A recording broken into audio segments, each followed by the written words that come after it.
right, we are now recording. Welcome everyone. I am Christy Sorensen. I am the archivist at Austin Seminary in Austin, Texas, and I'll be the moderator for the session today. The session is working through the pandemic, staffing, and processing. Before we get started, just a few housekeeping items. So the way the session will work is we have two pre-recorded sessions from two labor archives on either side of the country, one at University of Washington and one at George Washington University, followed by a presentation from right here in the middle in University of Houston. So we've got pretty much the whole country represented here today. We are going to do a Q&A with all of our presenters at the end of the session. During the presentations, please put any questions that occur to you in the chat, and I will be gathering those together, and then we'll have a good time for conversation at the end. If you run into any technical problems, feel free to send me a message, although I actually cannot see the chat while I'm sharing my screen, so I will catch up with your messages after the recorded presentations. I think that is all the housekeeping. So now let me introduce our recorded presentations, which will be from Vakil Smallin and Elizabeth Ruthier from George Washington University, followed by Crystal Rogers and Abby Maynard from the University of Washington. And they will be presenting on pivoting during the pandemic, using digital tools to process and provide access to archival collections remotely. We're going to talk about documenting the Teamsters Union's COVID experience and response, but we'll start by introducing ourselves. My name is Vakil Smallin, and I'm the International Brotherhood of Teamsters Labor History Archivist at the George Washington University. Hello, my name is Elizabeth Ruthier, and I work with Vakil as his Labor Archives Assistant at the George Washington University Gelman Library in Washington, D.C. When most of the George Washington University campus moved to virtual classrooms and remote work only in mid-March, there was a significant portion of my work that could not happen. One of my tasks is supervising the processing of the historical records of the Teamsters and other labor organizations. For many reasons, this work cannot be done remotely. I needed an alternative that would allow me to continue to grow the Teamsters collections without coming into the office. I also needed to justify keeping some student workers on the payroll, even though they could no longer do the work that they were hired to do, processing the physical collection. While my work was impacted by COVID quarantine, the Teamsters themselves were more directly impacted. Teamsters members are disproportionately among the frontline workers during this pandemic, including nurses, grocery clerks, delivery drivers, warehouse workers, airline staff, and police officers, among other professions. I decided that a project to document both the experience of union members as frontline workers and how the union served these members during the pandemic allowed me to fulfill my intellectual responsibility to the Teamsters and my need to process from home. I decided that I would create a collection of web-based materials that would include documents of the Teamsters' experience with COVID, both what the members endured and how the union responded to their needs. This meant that I would pull material from websites as well as from social media. Since the Teamsters are a widespread organization with over 200 independent locals that are only affiliated with the International, I would be pulling from many creators.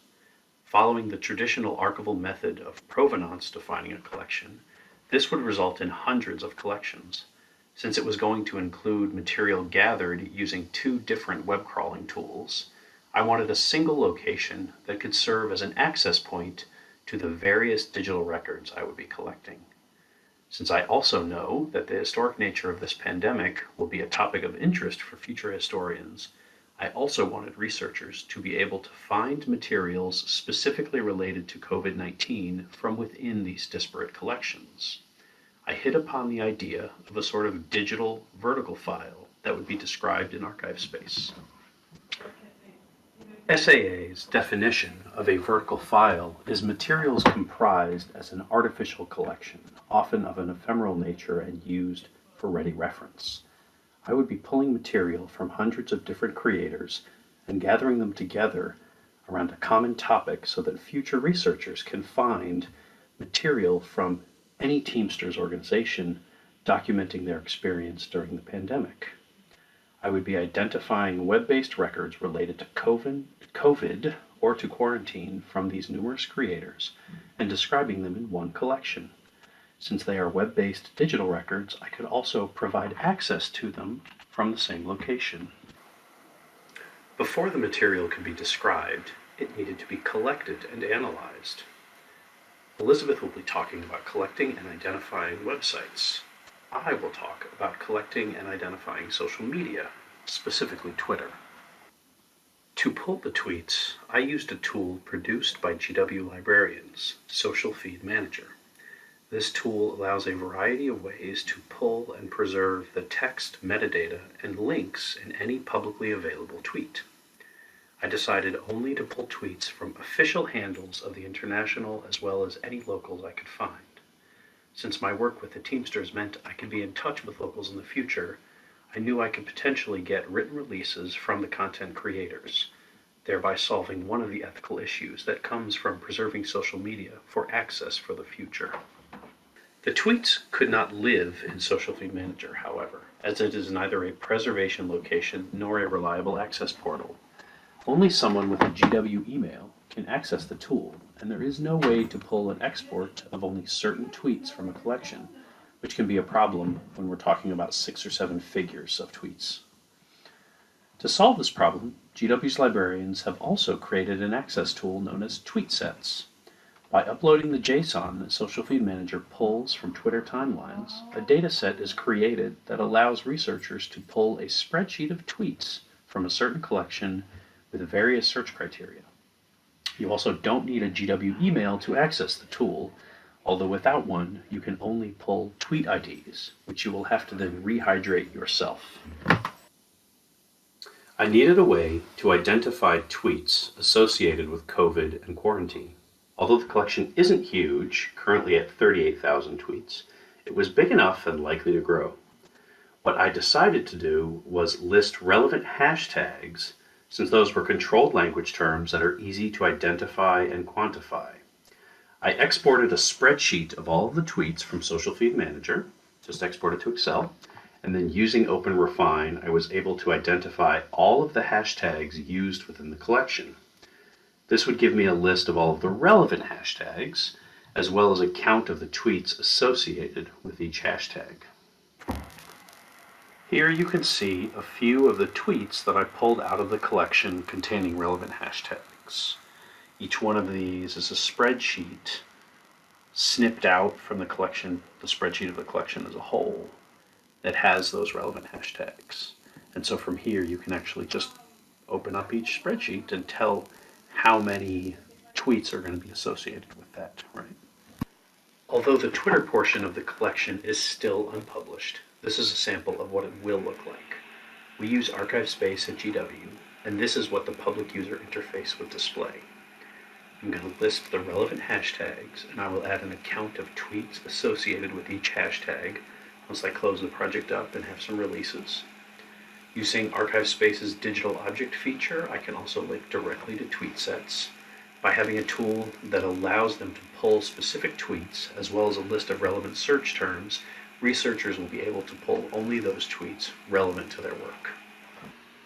This is an example of what an exported CSV of selected tweets would look like. You will see that the hashtag field displays the hashtag I used to pull this data from the dataset. Researchers will also know when it was posted to Twitter, the full text of the tweet, was it a retweet, as well as the number of favorites and followers the user and the tweet had when it was harvested. The spreadsheet also lists any embedded URLs, images, or video. None of those links were harvested and the material they link to recorded in Social Feed Manager. Hopefully the researcher will be able to locate that in the Wayback Machine, if nowhere else.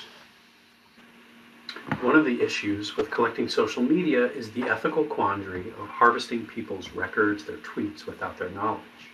People don't necessarily post to Twitter with the intention that what they say will remain accessible and visible forever. So GW librarians have instituted some safeguards to ensure ethical use of the tweet sets.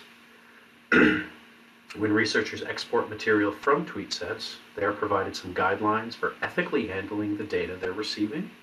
Anyone who doesn't have a GW email would be limited to exporting only the tweet IDs. They could then use these to rehydrate any tweets that are still live on Twitter, so that if someone has deleted a tweet, it wouldn't be retrievable. My plan is to get releases from the content creators, and then I could provide the entire data set to researchers.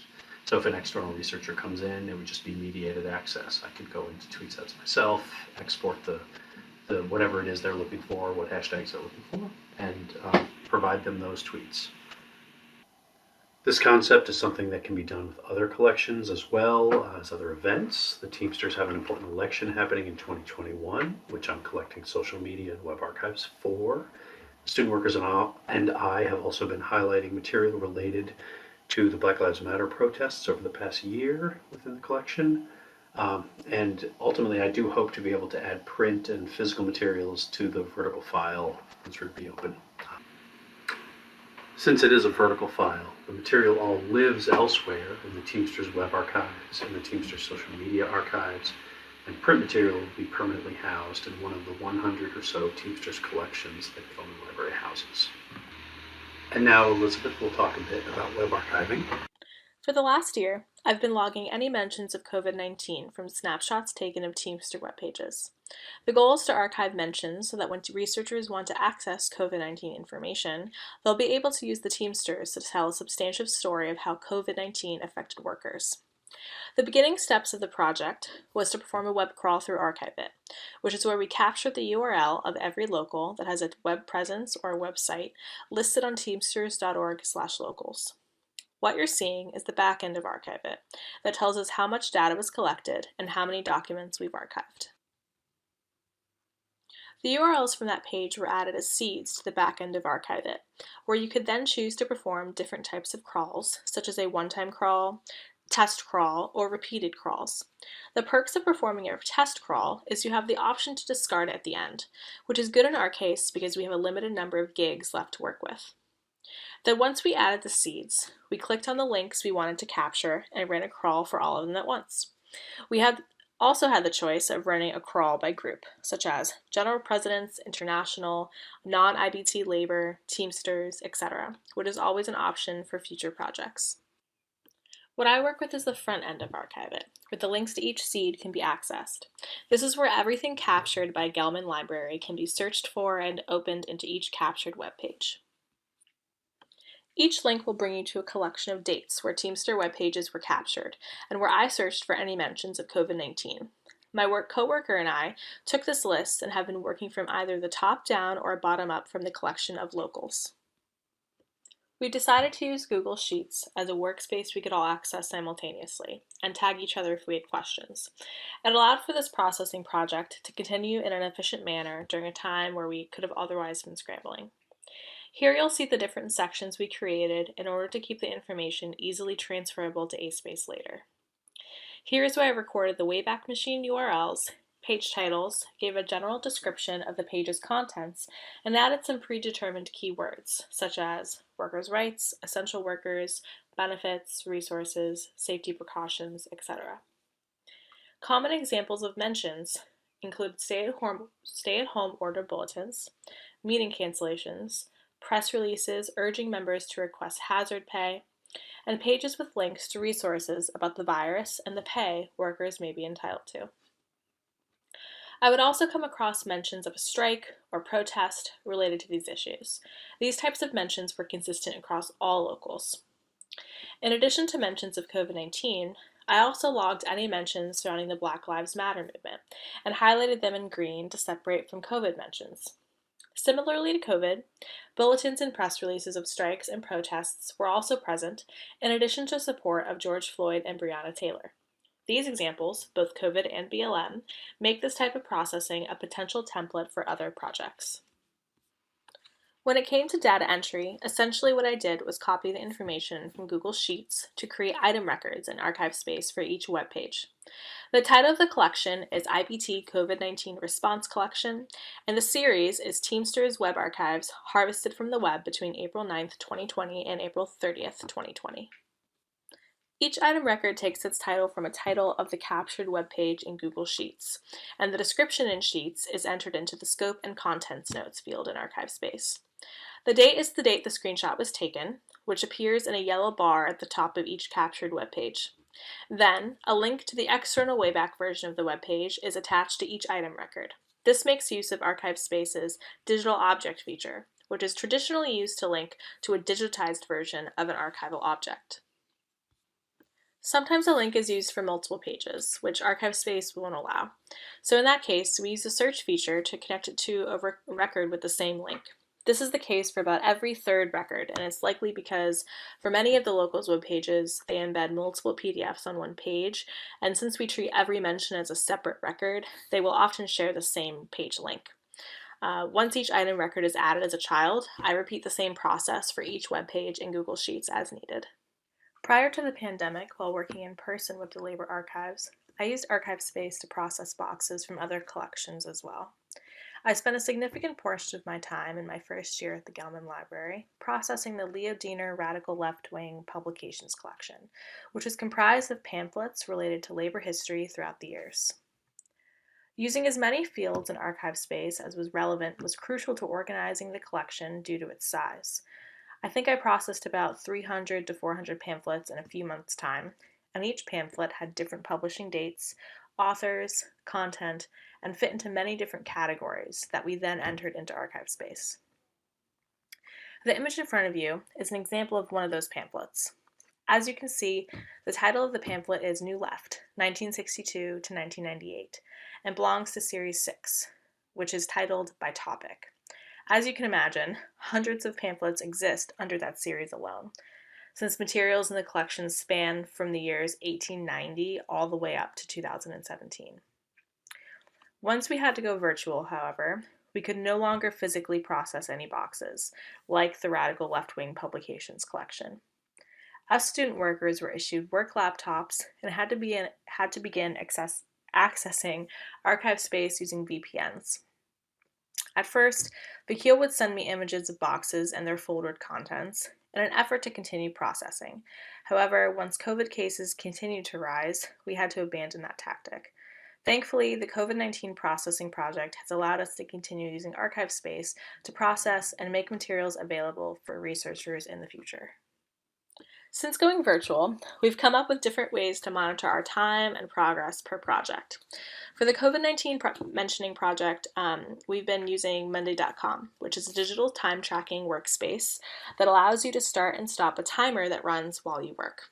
This tool gives us a sense of how long a project takes, so in the future, Vakil can plan around projects more effectively. I will wrap up by providing links to all of the tools that we discussed here.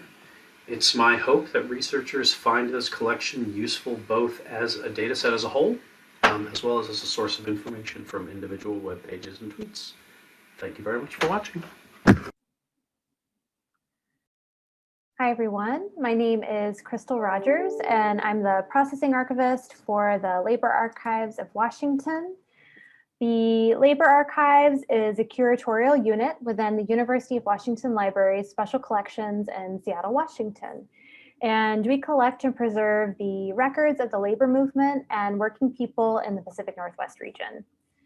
As a part of my role as processing archivist, I supervise students, interns, and volunteers, and in this case, for today's presentation, an archivist in residence that engage in processing projects.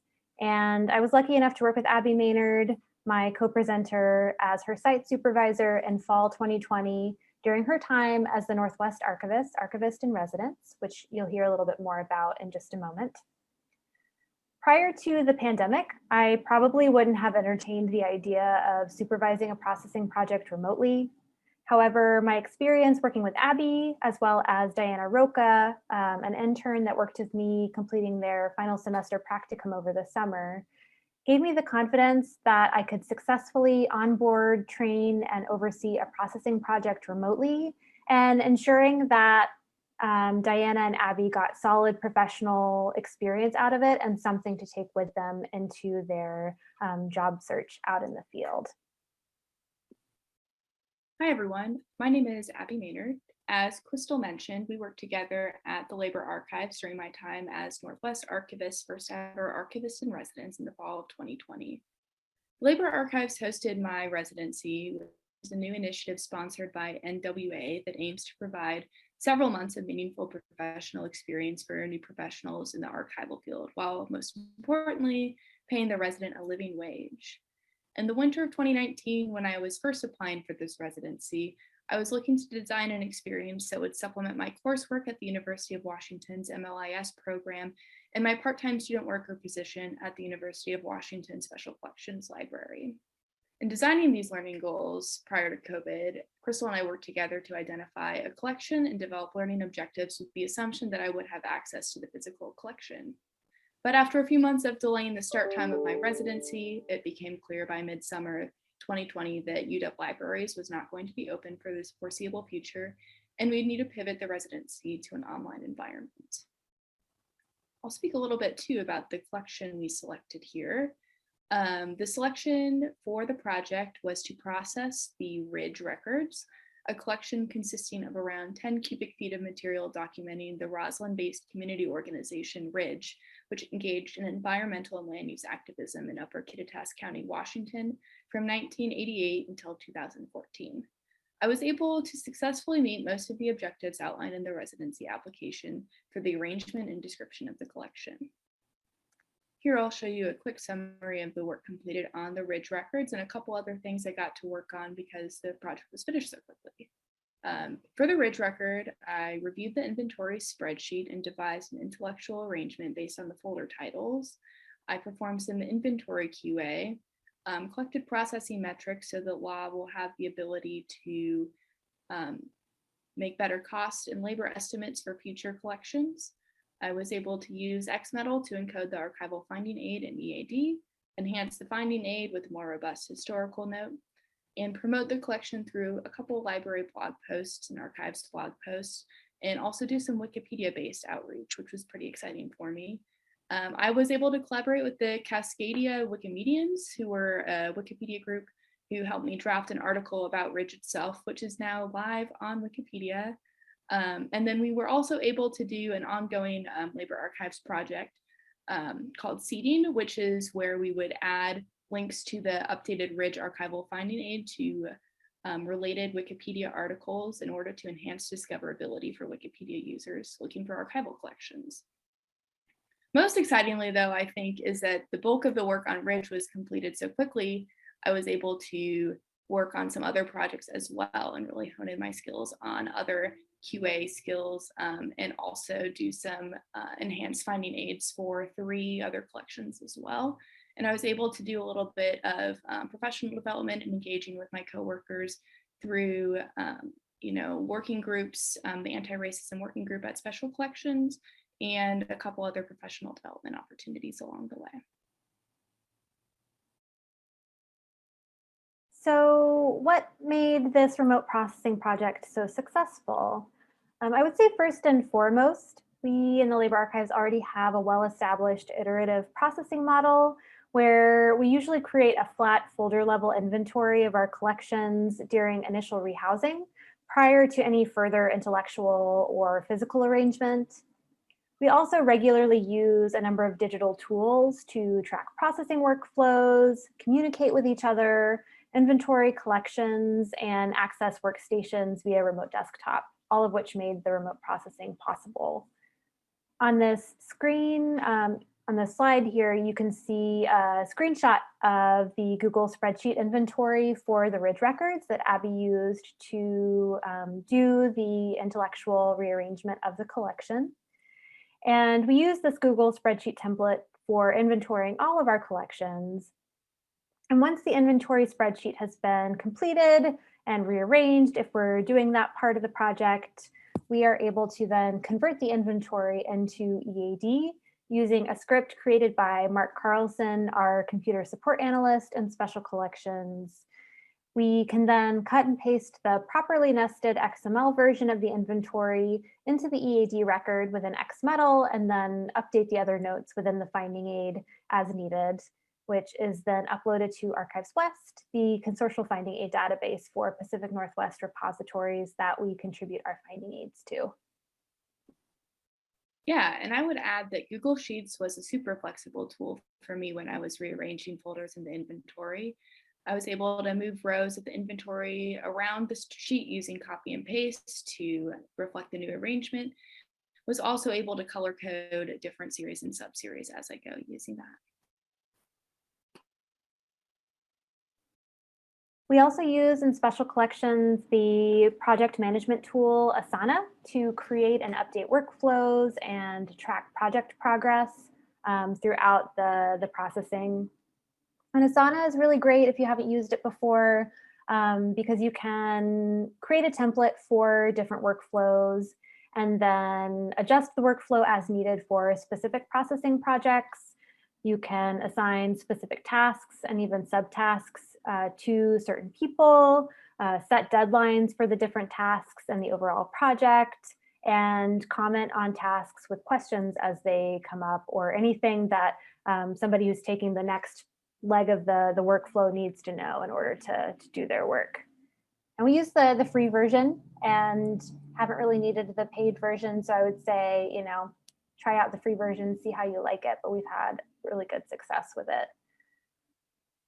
We also create processing plans using a Google Docs template, which enabled Abby to access and update, propose the intellectual arrangement for the collection, draft finding aid notes, such as the scope and content note and the administrative history.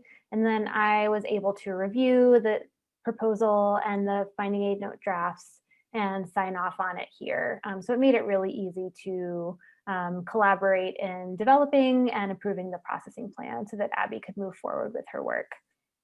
And then finally, we're able to assign temporary logins for non-UW staff and students, which was really important in this case for Abby as no longer a UW student, so that she could access the processing workstation and special collections remotely using remote desktop protocol to access XMetal, our finding aid editing software, and update the EAD finding aid for the Ridge records.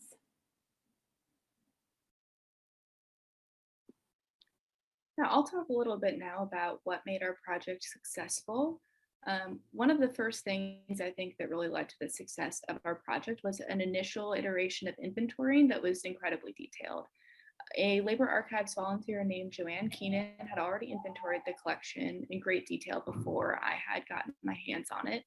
And her previous work on the collection provided both the folder level description of the collection content in addition to a title, which led to a more nuanced understanding for me of the collection that I wouldn't have gotten out of, say, if there was only a folder title in the inventory, which my understanding is that remains the protocol for labor archives' first round of processing, is to just use the folder title. So that was a very happy surprise. The Google Spreadsheets Show Edit History feature was also super helpful. This feature allows you to see previous changes. So I use this a lot to look at previous iterations of folder titles and descriptions to make sure things didn't get lost in the shuffle of renaming things or adding additional details. Another large component, I think, to the success of this project remotely was that we had donors of the collection who were still alive and very willing to collaborate on a lot of aspects of the project, actually. But I think the one that was most helpful was that they were able to go into details about the history of Ridge that helped us contextualize the records a lot and create more filled out scope and content notes and a biographical history as well. And they also were able to help us decode some acronyms and really clear up a lot of confusion when it arose about folder titles and folder names and so on. Doug and Ellie were the two, Doug Kilgore and Ellie Bellew are the two donors of the collection. And they also recorded a segment called Learn Yourself on the show We Do the Work Radio that was an oral history essentially of the Ridge Record. So this was also super helpful for me being to, missing out on some of those components of being able to learn about the collection in person. Doug and Ellie turned out to be really great resources for kind of filling in the gaps in knowledge that I had about the collection. Yeah, it's such a rare luxury to be able to engage that closely with folks who created not only donated the collection, but created it. I was going to mention a little bit about the communication tools that helped make this project successful. Of course, consistent and regular communication is essential for the success of any project, and especially for interns, residents, student work. But it's all the more important in a virtual environment where we couldn't pop by each other's workspaces to ask questions or talk through roadblocks as they arose in real time. So we used digital communication platform Slack as a virtual replacement for these impromptu discussions, which was way more efficient than using email for back and forth discussion and enabled us to really talk through things. Abby would also check out with a brief project progress report at the end of each shift. This was really helpful so that I could prepare any deliverables that she needed in order to move the project forward before the start of her next shift. And in addition to just keeping things moving, I think being able to communicate this way helped us feel more connected and less isolated in our collaboration from our home workstations. And of course, here we are using Zoom to record a conference presentation. Where would we all be without Zoom this past year? But it really was a critical component of this project for us. It enabled Abby and I to have weekly 1-hour check-in meetings, to have more in-depth discussion about the project and other things coming down the pike. And it also enabled us to do training with XMetal for learning how to do EAD editing. I was able to share my screen and then go into my remote desktop to access my computer in my office so that I could show Abby the different components of the EAD record, learn how to use the attributes feature, be able to see what the finding aid was going to look like once it's uploaded to Archives West. All of that stuff was possible through Zoom. We also used Zoom occasionally for troubleshooting that was needed for more complicated questions that a Slack message couldn't solve. Yeah, so we have limited on-site access here listed as a success, and I just wanted to talk a little bit about that before moving into the challenges of it, because I think it was very helpful for us to actually have some limited on-site access as opposed to nothing. And one of the ways we were able to make this really work for us is that Crystal was able to visit the archives maybe once or twice a month to review material for about 90 minutes at a time. And this became an organizational structure for us in terms of prioritizing tasks.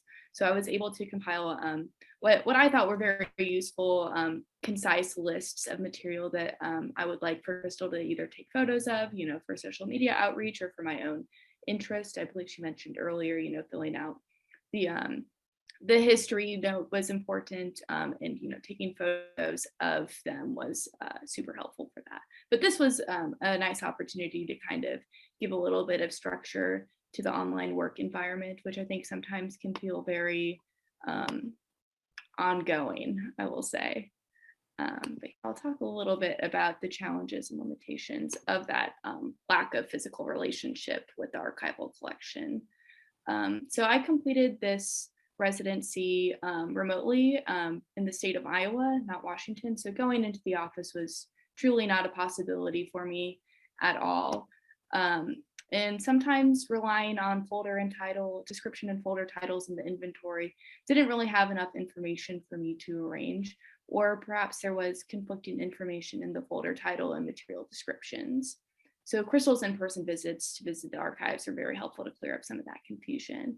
But I would also note that, in previous archival work I've done, having a physical kind of like tactile relationship with the material has always been really important to me, and something I never imagined that I would go without working in archives. But I will say that it was a little strange to be processing a collection that I've never seen. But in general, it was much easier for me to stay focused and not do interpretive work while I'm supposed to be describing the collection. So having kind of that lack of context was occasionally helpful for me as well. Not being able to have like a physical relationship with the collection did also create an interesting reflective opportunity for me when I think about what it means to have a title like archivist in residence when I'm 2,000 miles away from the archives that I was doing residential work at. And I think that this will continue, to be an exciting opportunity to really reflect upon the physicality of archives and what space and place mean in the context of physical archives, and also what it means to do that remotely as well.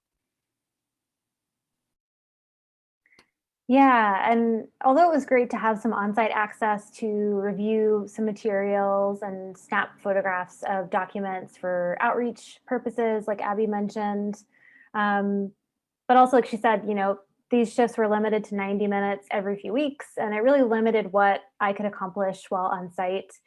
In particular, we had hoped to be able to process the born digital records and integrate description of those files into the finding aid.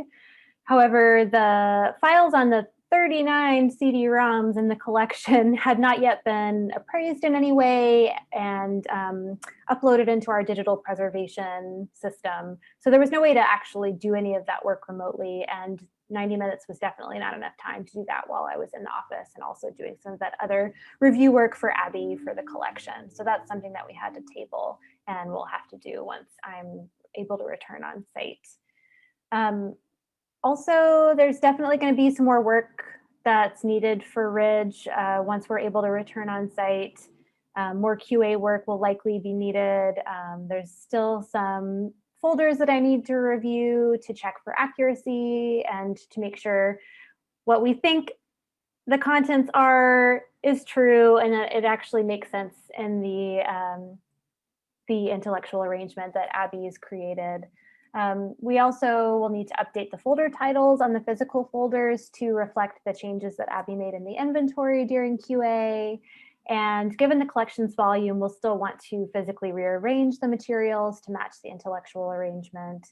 It's not a huge collection, but once you get past 5 boxes, it starts to be a little bit more arduous when a researcher wants to locate, say, all of the published material within a collection. And if all of those files are scattered physically across the collection, you don't want to have to pull all 10 boxes. So it makes sense to be able to bring all of those like materials together as they are arranged within the intellectual arrangement. So why does this matter now that we're all planning to shift back to in-person work over the next year?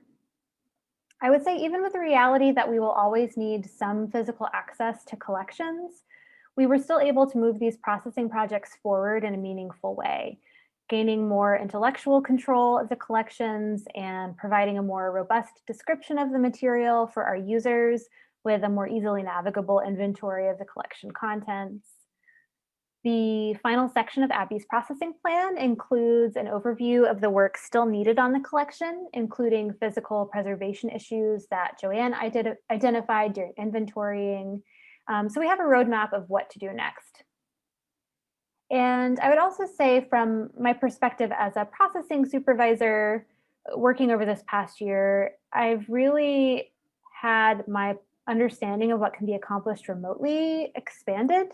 I've learned that it's possible to continue to enhance access to collections and also to provide valuable professional experience to new archivists, including experience learning how to apply archival theory as well as local and professional descriptive standards during arrangement description, creating and implementing processing plans, and getting hands-on experience using XML to create EAD finding aids.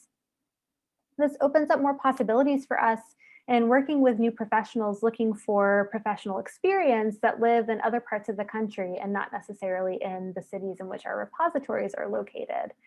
And I would say, as a relatively recent graduate of an online MLIS program myself, though I was lucky to have in-person work experience during that time, I had plenty of peers that really struggled to find work experience because they lived in more remote parts of the country. Some programs require an on-site practicum to complete their MLIS. And so this provides more opportunities, I think, for these folks looking to get valuable experience in the field. For me, I think working at law was a great first post-grad professional archival experience for me, even though it was remote. I think that there are still definitely a lot of things we were able to achieve together by doing this project remotely. The skills I think I gained from the Ridge Processing Project are all concrete deliverables that I can use when I resume my archival job search, which is paused for the moment. As Crystal mentioned, I do live in a more remote part of the country that definitely there are not that many repositories here. However, I do think that this was important, that the residency allowed me to gain more confidence and security in my abilities as an archivist. Like I mentioned before, I had already worked in special collections with many of the same people that I interacted with during this residency. But I would characterize my experience with law as a period where I developed a lot of professional confidence in myself as a collaborator rather than a student worker or as a student. The Ridge collection in particular also had, I think, a very powerful impact on my personal and professional life.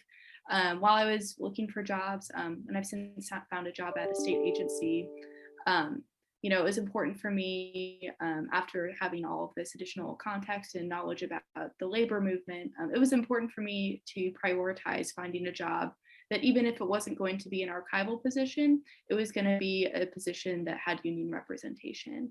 And I'm very excited to announce that I was able to mail my union card back today. So I will be joining a professional union shortly, which is super exciting.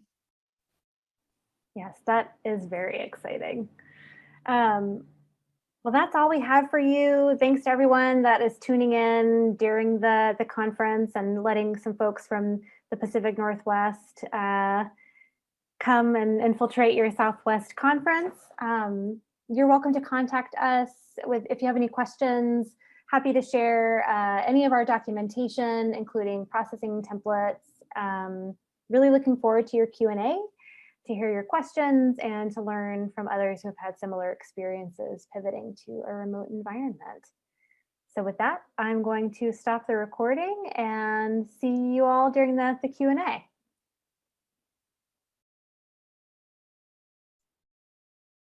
All right. Thank you so much for that wonderful presentation. I am hopeful that the recording looked okay to everybody out there. Looked okay on my computer.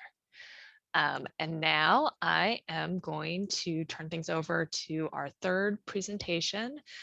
This will be a live presentation from Mary Manning and Joseph Luke of the University of Houston on finding aid cleanup during lockdown. Take it away, y'all.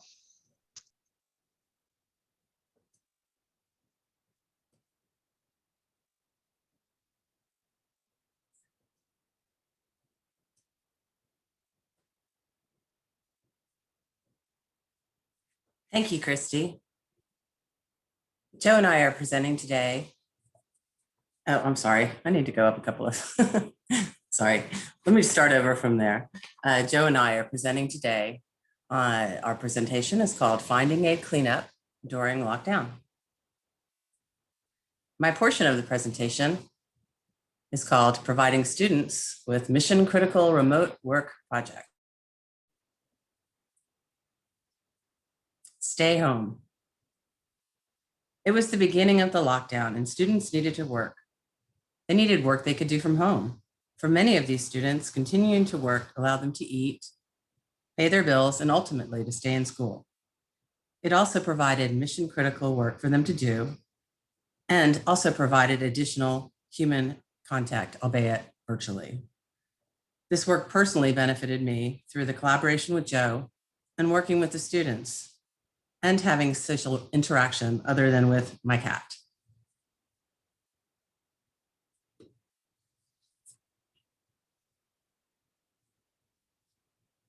The ongoing project consists of 2 phases.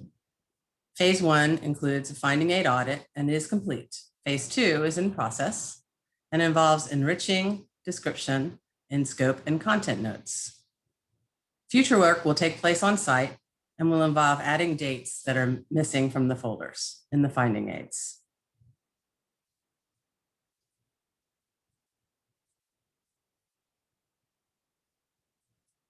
Why do this work?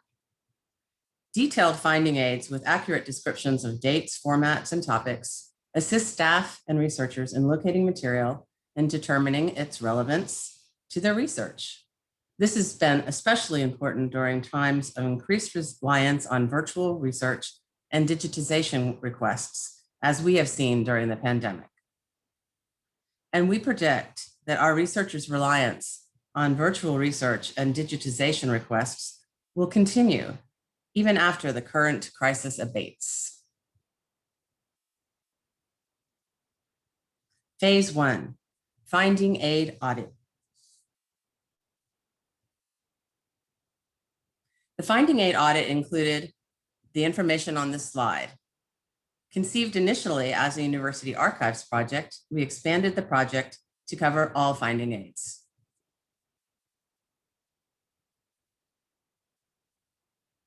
This is the audit spreadsheet.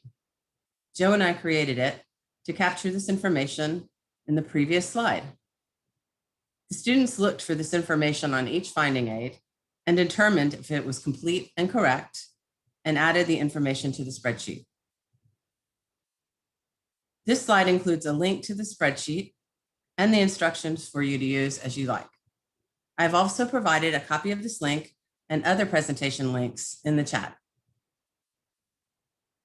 Completing the spreadsheet allowed us to see which fields needed to be updated or completed across all of our findings. Through the audit, Joe and I discovered that many of our finding aids had date, format, and subject information in the folder and item descriptions, but this information was not in the scope and content notes. And so phase 2, enriching scope and content notes at the series and subseries level, was born.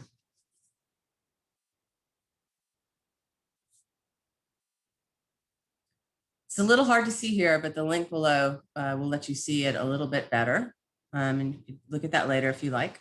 The process was a little complicated, so I've included a link to it on the slide and in the chat. The process went something like this. First, the students copied the series and subseries from archive space into the form. Then they collected information from the folder and item descriptions, including dates, formats, subjects, and added this information to the scope notes. We worked first with subseries, then series, and then finally the collection level.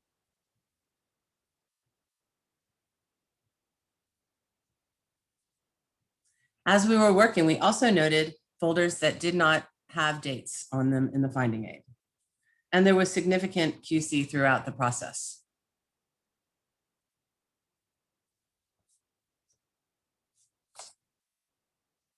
Current work and moving forward. Currently, the students are using the information collected on the form to update the finding aids in archive space. Once the students are back on site, they'll access folders in the stacks flagged as missing dates.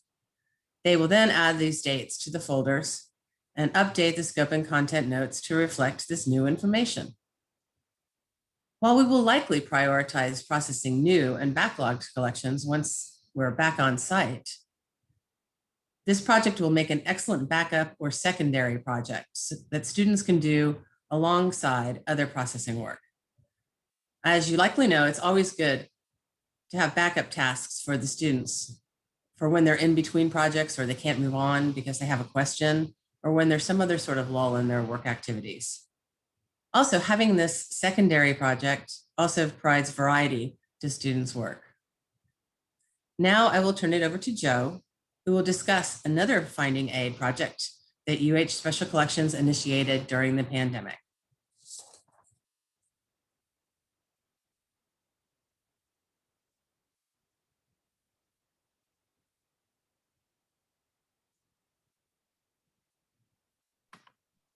All right, thank you very much, Mary. And thank you very much to all of our other presenters. Can you all hear me okay?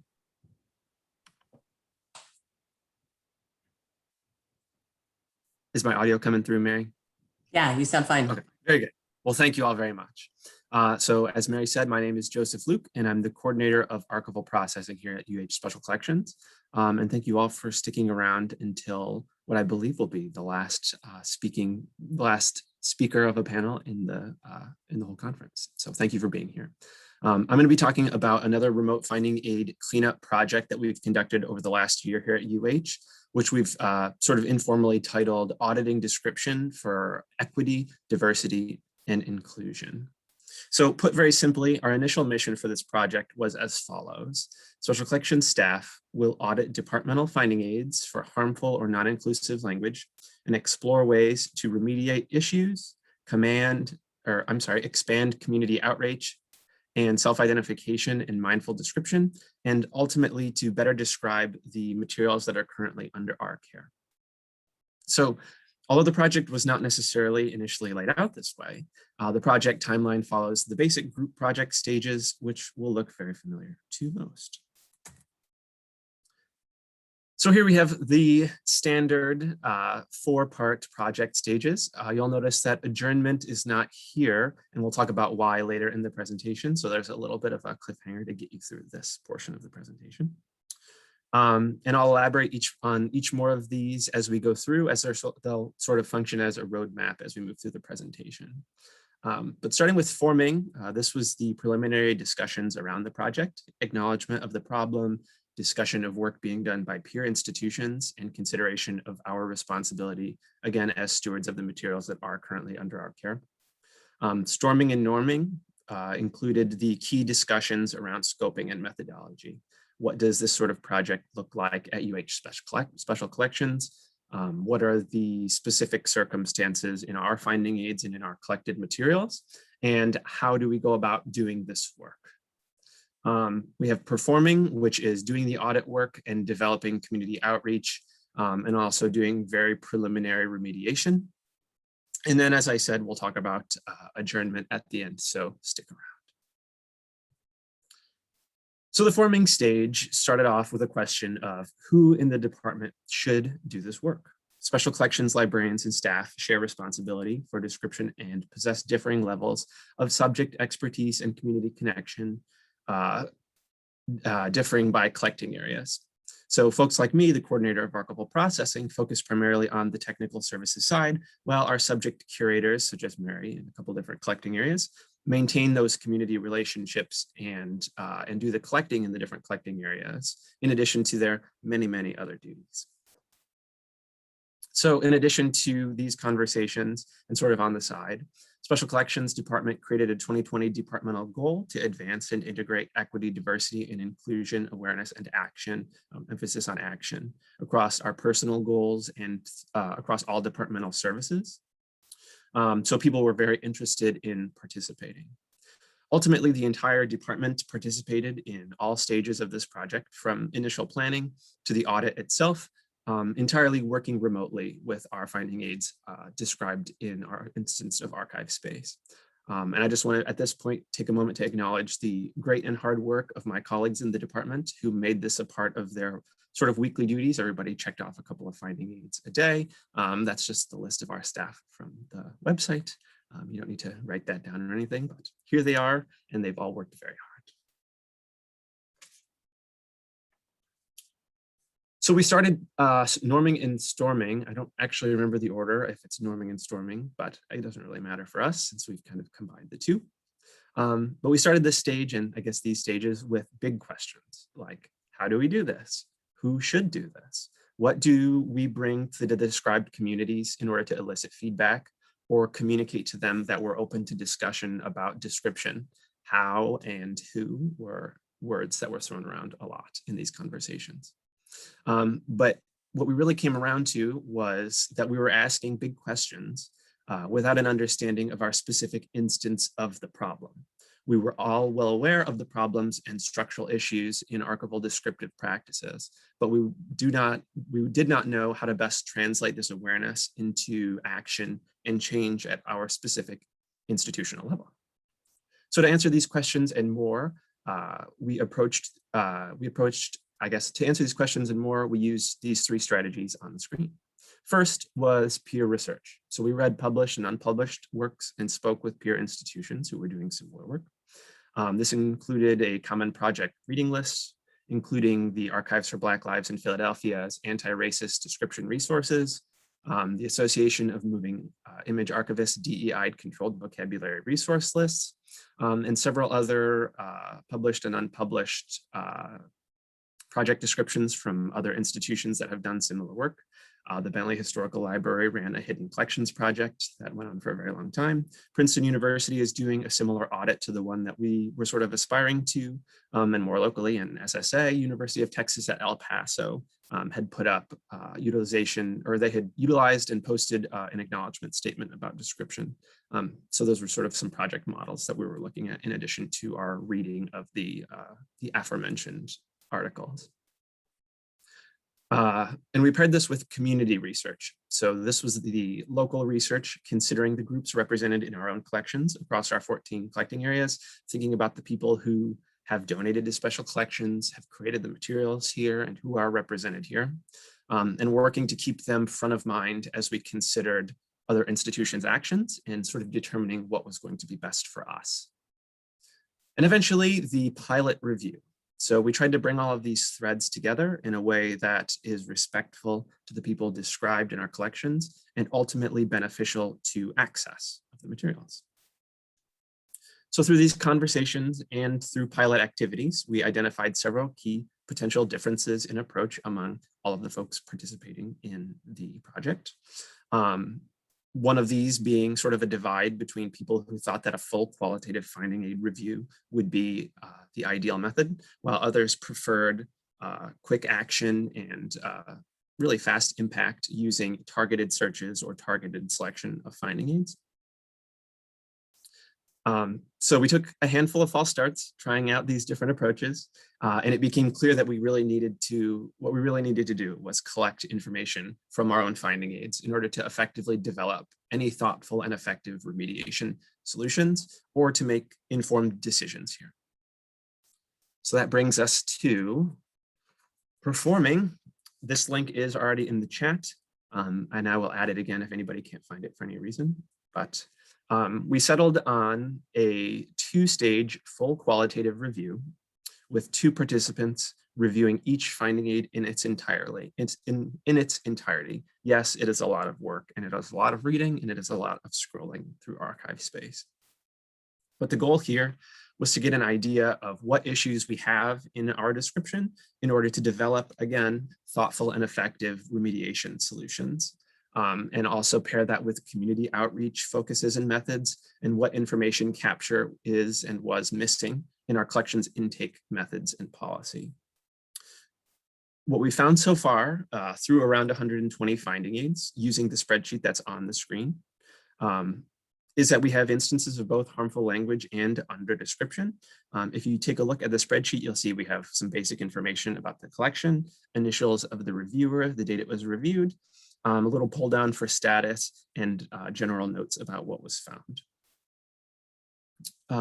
And so, as I mentioned, we found instances both of harmful language, which is one issue, and under description, which is sort of another one, and that's reflected across the peer research projects that we looked at beforehand.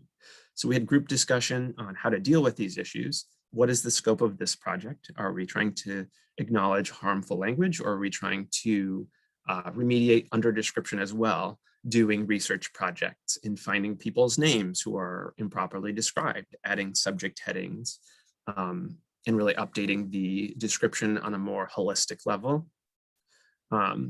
And what is the best way to remediate these description issues in our own instance of archive space and in our finding aids? So we're fortunate enough to have an IT team in the building, and they manage our instance of archive space. So we have some freedom with how to play around with the public user interface. So having conversations about where to place notes, how to display information was all part of these conversations. A majority of the issues that we found, although I've identified several different types, were and are in under description, such as frequent use of Mrs. instead of someone's first name, Other identifiers lacking crucial information and inaccurate or grouping terms to describe communities.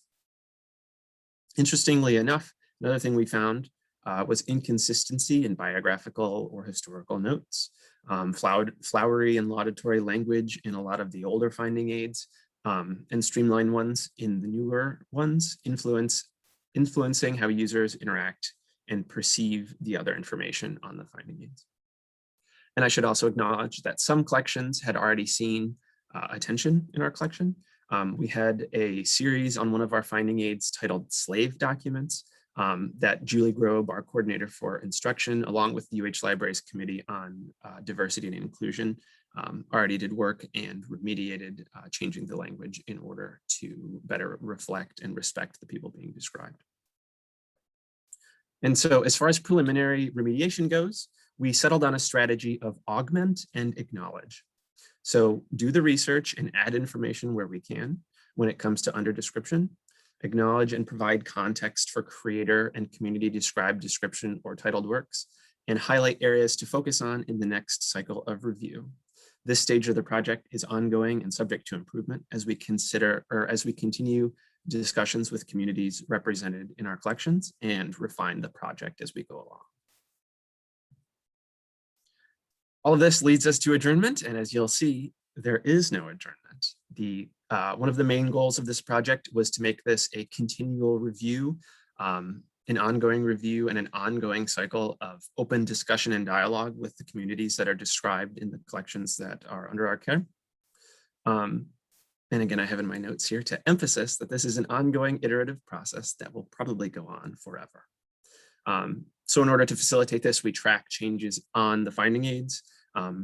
We retain documentation about each project cycle, including what we found, who we spoke with, who participated, what changes were made and why, and what the next steps are for the next cycle of review or the following cycle of review. But in going through and doing the audit, we also came up with several other additional solutions that came out of discussions surrounding what we found in our finding aids. A suggest and edit button, which is going to be a function in archive space, allowing users to suggest changes or highlight issues in our description. Department statements on harmful and offensive language in our description that will live both in the collection front matter and on the special collections website that explain both the process that we've done here, why harmful or potentially offensive language still exists in our description, and to acknowledge the work, acknowledge the presence of, acknowledge this project and acknowledge the changes that were made, if any, in the finding aids. And then to continue to develop our current practices. So building up ethical description in our present review, expanding communication with communities regarding self-identification and description, and updating current processing and description practices in our processing manual in order to move forward in a more ethical and mindful way. So that brings us to the end of my section. And I suppose we can move on to questions. Great. Thank you so much, Joe and Mary. That was wonderful. And thanks to all our presenters. Before we dig into Q&A, I do want to mention that unfortunately, Vakil and Abby were not able to join us for this session, so they're not going to be here for the Q&A, but Elizabeth is here from George Washington University and Crystal is here with us from the University of Washington. So we do have representation from all of our wonderful panels. And we've had a few questions come in so far, but we have about 25 minutes left. So if you have additional questions, please do add them into the chat and we can have some time for conversation here. I can get us started with a couple questions from the chat and a question of my own. So starting out from Shannon, she had a question, Crystal, for you and Abby about what information beyond just the folder title was the most helpful from your preliminary inventory? Yeah, great question. So Abby kind of alluded to this, but the inventory was originally done by a volunteer in special collections who did a fantastic job. but went a little bit overboard in the detail of her description within the folder titles. And so provided a lot more information than we might. So she would transcribe what was there and then add more descriptors. Sometimes if the volume was small enough in the folder, she'd provide an item list. It was pretty intense, but it ended up really benefiting us in the end because we had that in the inventory spreadsheet that Abby could access. And so she really had a better sense for what was actually in those folders to be able to verify the accuracy of the original folder titles. And in the link that I shared in the chat a while ago to the arranged inventory that Abby created, a lot of that additional detail we moved out of the folder title and into the scope and content column for those folders. We didn't want to lose that additional information because Joanne had put in all of that labor into doing that description. And so thought we'd use it, but so that the inventory is a little bit easier to navigate, that it was broken out to a separate scope and content note for that folder. I mean, normally we wouldn't do scope and content notes at the folder level, but we retained it and that was really helpful. And then you'll see if you're looking at the spreadsheet, there is a column that's internal for preservation issues and any sort of privacy or security things that Joanne encountered when she initially inventoried. And Abby was able to incorporate that into the processing plan document, which has a, the final section of the processing plan has a more work to be done section. And so anything in terms of, I know that there was a lot of oversized material, a lot of big maps and plans in the collection. So that's noted there. So once I'm able to get back into the office, I have a good roadmap for what work is left for the Ridge records. Great. And that the next question was actually from Crystal to Joe. So Crystal, I don't know if you just want to ask it out loud or if you want me to read what you wrote. Oh, sure. Yeah, I wanted to capture it before it left my own brain, but we've been talking in my own department about, we're working on drafting a statement right now and figuring out how users can suggest corrections to problematic or harmful description that they encounter. But also thinking about, I've been familiar with the Princeton project, like what sort of remediation work and what an audit might look like. And I would really love to see a full-scale audit happen, but there's been a lot of pushback saying, oh, this is going to take way too long. We can't do that. And so if you have any suggestions, Joe, how you framed the argument for a full-scale review as suggestions for how I might frame it at my own institution. Well, one thing that I will say is that Mary's project we worked on before we moved into this one. So sort of at the front end of that, we had a lot of big discussions about what processing looks like in a remote environment.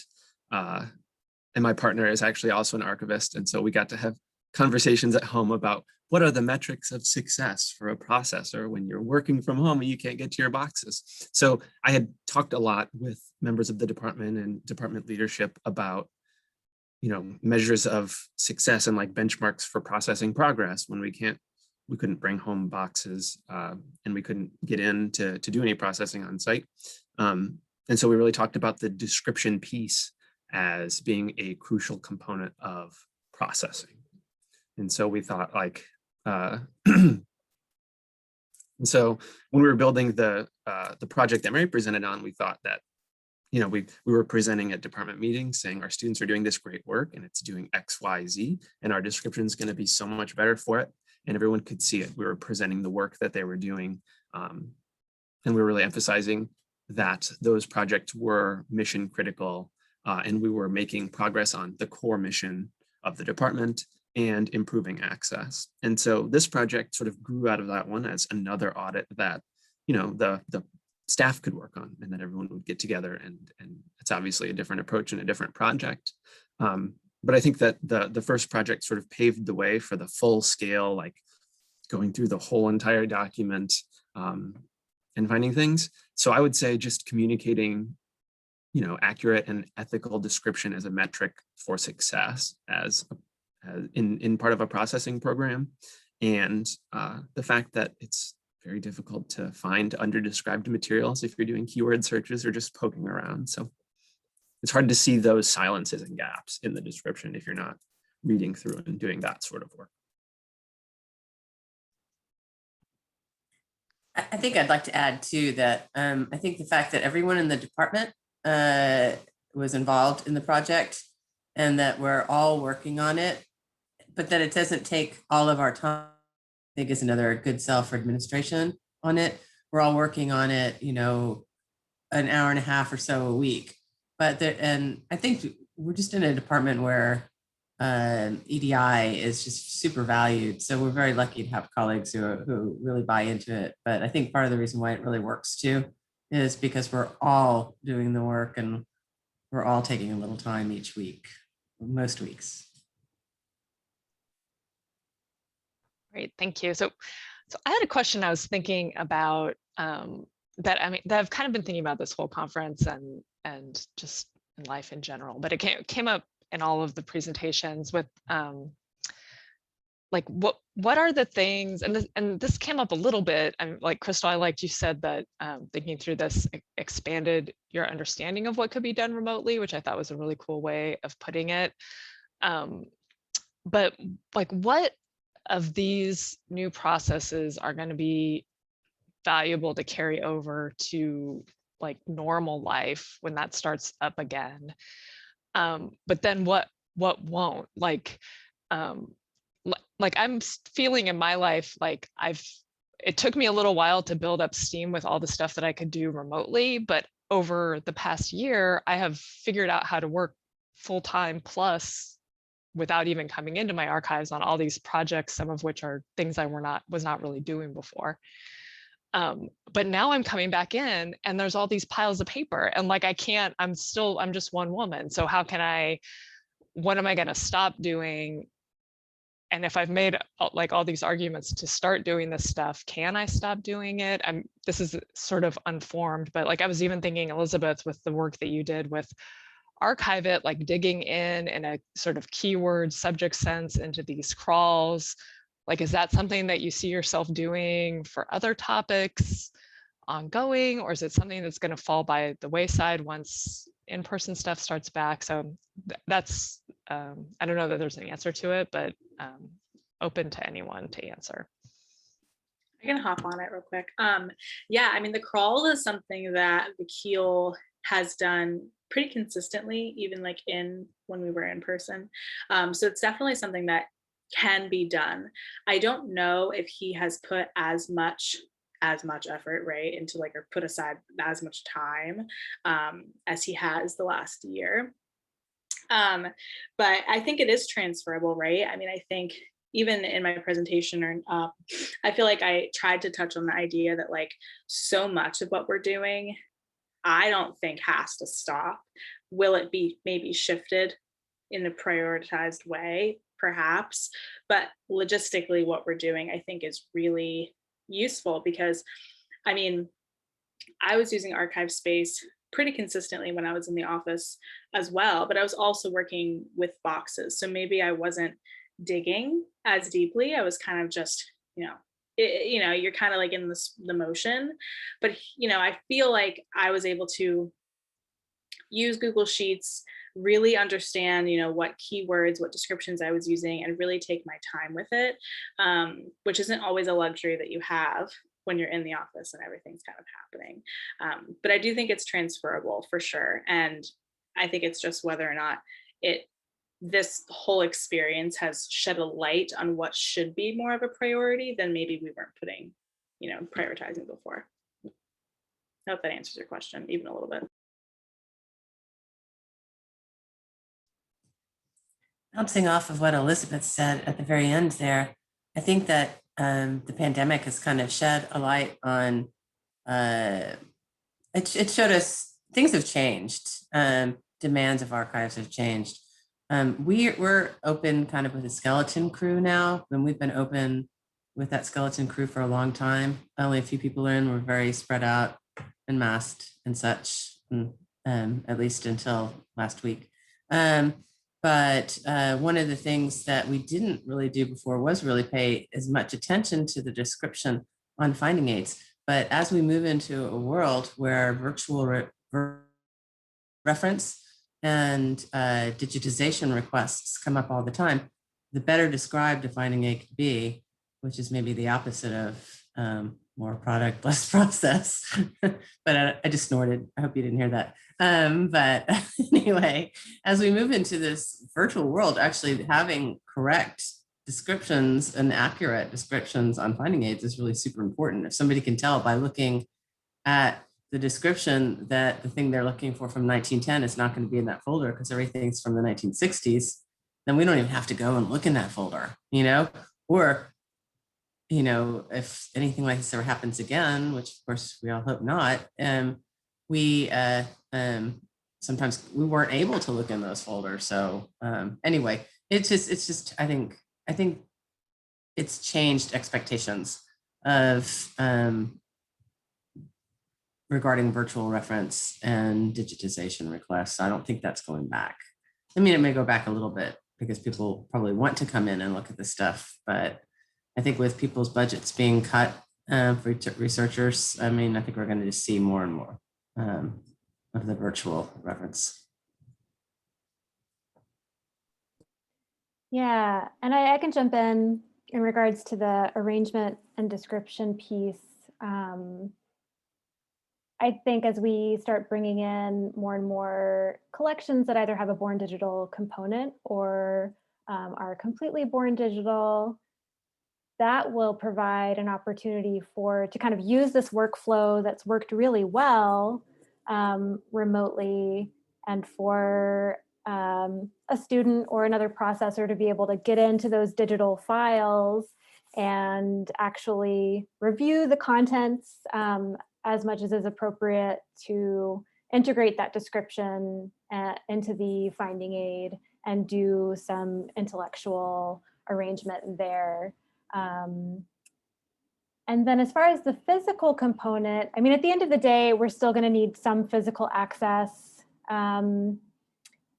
You know, even so, Abby was updating the folder titles within the online inventory, but when I'm back in the office, I'm going to need to go in and actually update the physical folder titles to reflect what's in the finding aid and update the arrangement. So a lot of that work kind of happens in tandem when you're processing on site. You know, you have your computer here and your box here, and you're able to make those changes all at once. So it's not perfect, but I do think that there are elements of the processing that if there's a student who is living in the same city and can come to the repository, maybe they can split their time and not always be in the office. Or I was even thinking maybe a cohort model where I have a student worker that's on site and then somebody who's working remote, and they can liaise with each other about questions that the person that's remote might have about the physical collection. Much like Abby and I worked together, we should say, here's a list of folder titles. Can you actually look and see what's in them and, you know, verify that this description is accurate, and so that she could have a better sense for what series it might make sense to go in and that sort of thing. So at the end of the day, for physical collections, I think we'll always need physical access, but there are elements of these projects that can be done remotely that just didn't occur to me before this past year.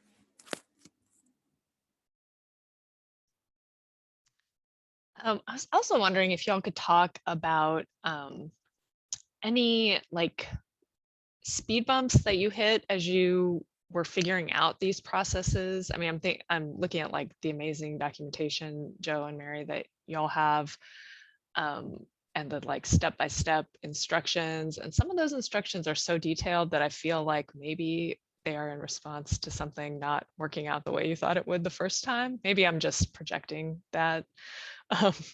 But I know, like in my own experience, both with like my coworkers and my archives assistant, communication with those, and like as you're creating new procedures and documentation, like it can be such a back and forth experience. But if you can talk a little bit about how that worked in your contexts, and if there was maybe things, looking at it, from the perspective that you're in now, things that you could do differently to kind of set yourself up for more successful on-ramping next time. So I would say that we were very quickly exposed to all of the potential points of confusion of working in archive space if you don't have someone standing over your shoulder initially showing you which buttons to click and where to look. Our students had worked with archive space in the past on site, but nothing as extensively as they were being asked to alone at home, sometimes forever away across the country. So Mary and I had several very long meetings thinking about what needs to be in this step, what needs to be in this step, who's going to get confused at this step. We had several students who came in and out of the project. We have a few students who really did a bulk of the work who have been with us for a long time, but at points across the pandemic, we had several other students drop in and drop out, and we wanted them to be able to jump in and follow the instructions. So these extremely detailed instructions were sort of crafted to help someone who would have no idea. And I think that it was really helpful in teaching people how to use archive space. I'm working with our coordinator for instruction right now to put together like a tutorial. And I'm looking back at the instructions that Mary and I put together, and I'm like, everything is here. Like everything that anybody would need to look for. We've done the work here already. Here it is. So. I think it was also kind of a result of the fact that the students couldn't just come to our office and check in like when they got confused about something. So we really did have some pretty long, and maybe I'm a little, I'm not really detail oriented. I'm not, that would be a lie. But I things have to be really super clear for me to understand them. So there was first Joe and I had to get on the same page completely. And then we had these really long training sessions with the students, like an hour, and hour 15 or something, maybe a little longer than that for some of them. But we actually literally just walked through the entire process with them and then gave them a chance to do a little bit of it while we were there. And there's still we did a lot of QC at the very beginning, and there were still things that even with that level of description and then that weren't crystal clear. The disadvantage is that they couldn't just pop by our office. I think that's where using a tool like Slack might be really super useful. Things that require too much back and forth, like Crystal, I think you were saying, it requires too much back and forth for an email to be very good. That'd be a very, very accurate way to, so, and sometimes we did jump on Zoom or team calls. But yeah, definitely. I think that not being able to just stop by your office is a change. Yeah, I'll just jump in real quick. I was going to say that before you brought it up, that Slack was really a game changer, and being able to have that back and forth communication piece. I'm not sure how else we would have done it effectively without some sort of other chat tool like that. And the first student back in spring, in March 2020, when we first were in lockdown, we weren't really using Slack very heavily. And then the department instituted it for us as a department to be able to correspond together. And the student that I was supervising, we really weren't communicating well. And there was a lot of work that wasn't getting done, or questions that she had that wasn't being answered, and it really limited her productivity. And so then I was like, we need to use Slack more heavily to be able to do that. And I think having the student check in and check out at the end of the shift too, just so that I know you're working, and I know I can be present if there are big questions at the very beginning or at the end that I can get to as I organize the rest of my day and meetings and that sort of thing, so that they're able to move forward with the project and not waiting around for a response from me.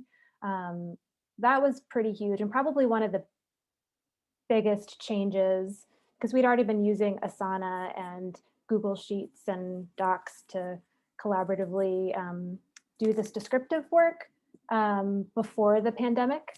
So really it was the communication piece that changed a lot for us. And then just real quick on my end too, I know I was lucky enough to have worked with Archivespace for, I mean, I've been with Gelman since 2019. So I have been working with Archivespace, but honestly, there's so much you can do with it that, you know, it's still what I'm doing with this collection now. Couple different features that are a little bit different than what I had been doing. And there was a time where we weren't entering into Archivespace. We were kind of just, you know, capturing the crawls and putting those into Google Sheets.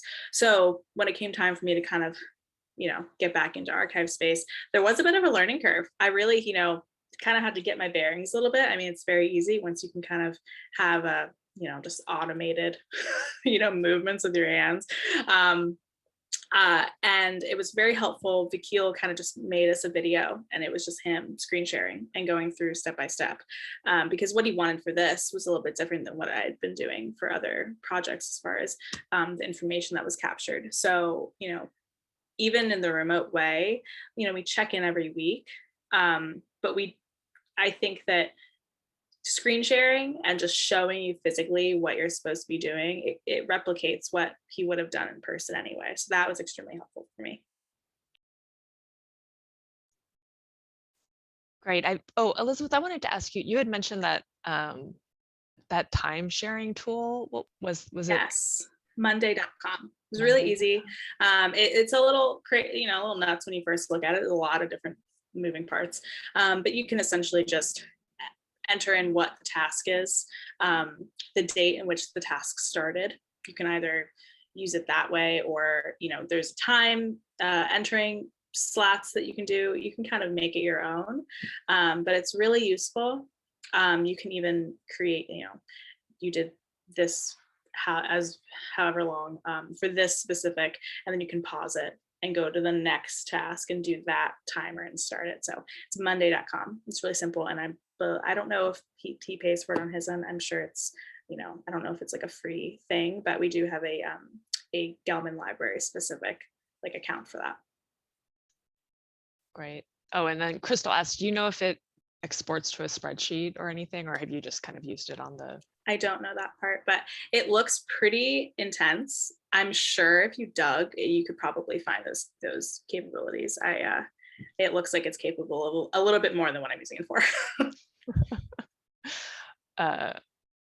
Yeah, I was thinking the same thing, Crystal, about processing metrics, gathering. That it seems like a really neat tool, and I had never heard of that one before. I had, of course, heard of Google Sheets and Google Docs and Google Drive, and I am thinking like ahead to Houston 2022, and maybe we need Google to be a sponsor, because I cannot believe the number of people at these sessions over this whole conference that like Google is basically what saved archives during the pandemic. Like, I'm not sure how any of us could have gotten our work done without it. So thanks, Google. We're pretty much out of time. There's no more questions in the Q&A. So I think I will wrap us up. If everyone could join me in a virtual round of applause for our presenters. This was a great last session of the conference. Brought it together with a bang. So it was great to hear about how you did all your work, and I feel like I learned some good tools and got some good ideas from this session. So thanks, y'all. Make sure later all of the sessions from the conference have been recorded, and you'll be able to access this event hub in the future. I don't really know for how long in the future, but certainly for some amount of time. And there is an on-demand tab in the hub, and you can go there and you can rewatch this presentation if you liked it a bunch, or you can watch the ones that you missed. And then, of course, we all look forward to seeing you in Houston in 2022 for the 50th anniversary of the Society of Southwest Archivists. And in the meantime, we'll have lots of great professional development opportunities and webinars and newsletters and great fun stuff going on. So make sure to become a member if you're not already. Follow us on social media, check in on our website. It should not be hard to figure out what we're up to. And with that, I think I will officially end the conference. So thanks everybody for all of your hard work.